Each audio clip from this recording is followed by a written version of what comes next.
કોઈપણ દેશની ઓળખ શેનાથી થાય છે? એના બંધારણથી, ખરું ને? કારણ કે બંધારણ ફક્ત કાયદાઓનો સંગ્રહ નથી, એ તો આખા રાષ્ટ્રનો પાયો છે.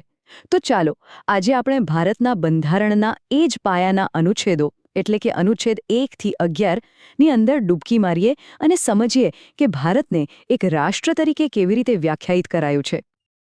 આ એક બહુ જ મૂળભૂત સવાલ છે. જ્યારે આપણે રાષ્ટ્ર કહીએ તો આપણા મનમાં શું આવે છે? શું એ ફક્ત જમીનનો એક ટુકડો છે કે પછી એમાં રહેતા લોકો? ભારતીય બંધારણ આ બંને સવાલોના જવાબ કેવી રીતે આપે છે? ચાલો એ જ આજે આપણે ઊંડાણમાં જોવાના છીએ.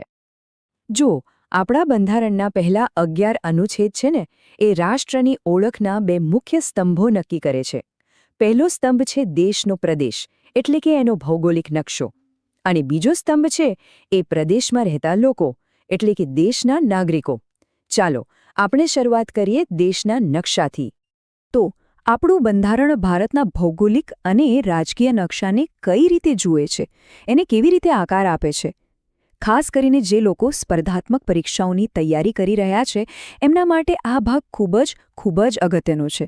તો બરાબર ધ્યાનથી સમજજો. અનુચ્છેદ 1 શું કહે છે? એ કહે છે ભારત રાજ્યોનો સંઘ છે.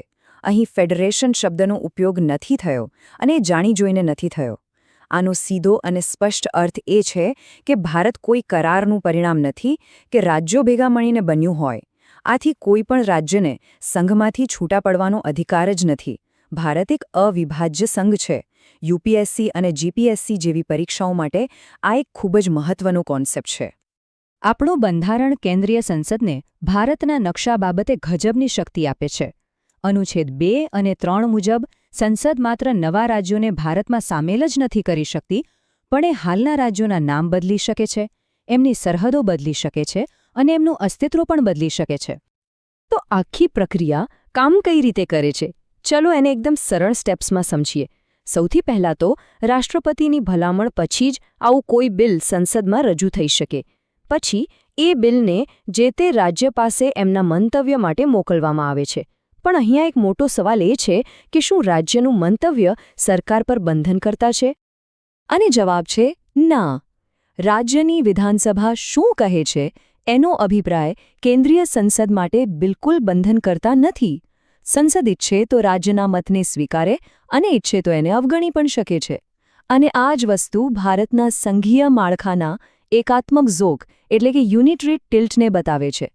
મેન્સ પરીક્ષા માટે આ કોન્સેપ્ટ સમજવો ખૂબ જ જરૂરી છે. આ આખી વાતને સમજવા માટે એક બહુ જ પ્રખ્યાત વાક્ય છે, વિનાશકારી રાજ્યોનો અવિનાશી સંઘ. આનો મતલબ શું? મતલબ કે સંઘ એટલે કે ભારત દેશ અવિનાશી છે, એને કોઈ તોડી શકે નહીં. પણ રાજ્યો વિનાશકારી છે એટલે કે એમનું પુનર્ગઠન થઈ શકે છે, એમની સીમાઓ બદલી શકાય છે. પ્રિલિમ્સ માટે આ એકદમ હોટ ટોપિક છે. અહીંયા ભૂલ થવાની પૂરી શક્યતા છે. ખાસ યાદ રાખજો કે અનુચ્છેદ 2 અને 3 હેઠળ જે પણ ફેરફાર કરવામાં આવે, જેમ કે કોઈ નવું રાજ્ય બનાવવું, એને અનુચ્છેદ 368 હેઠળ બંધારણીય સુધારો ગણવામાં આવતો નથી. આનો મતલબ એ થયો કે આવા કાયદા સંસદમાં ફક્ત સાદી બહુમતીથી પસાર કરી શકાય છે. તો આ થઈ દેશના નકશાની વાત. હવે આપણે રાષ્ટ્રના બીજા સ્તંભ તરફ આગળ વધીએ, એટલે કે નાગરિકો. બંધારણ કોને ભારતનો નાગરિક માને છે? અનુચ્છેદ 5 થી 11 આ જટિલ સવાલનો જવાબ આપે છે. જુઓ, દેશના ભાગલા વખતે પરિસ્થિતિ ખૂબ જ અસામાન્ય હતી. એને ધ્યાનમાં રાખીને બંધારણે એક તારીખ નક્કી કરી, 19 જુલાઈ 1948. જે લોકો આ તારીખ પહેલાં પાકિસ્તાનથી ભારતમાં આવ્યા એમને સીધી નાગરિકતા મળી ગઈ. પણ જે લોકો એ તારીખ પછી આવ્યા એમના માટે નોંધણી અને અમુક શરતો ફરજિયાત બનાવવામાં આવી. એક એવો સવાલ જે વારંવાર પૂછાય છે અને જેના વિશે લોકોમાં ઘણી ગેરસમજ પણ હોય છે, શું કોઈ ભારતીય નાગરિક એક સાથે બે દેશોની નાગરિકતા રાખી શકે છે? ચાલો જોઈએ આપણું બંધારણ આ વિશે શું કહે છે. જવાબ એકદમ સ્પષ્ટ અને સીધો છે, ના.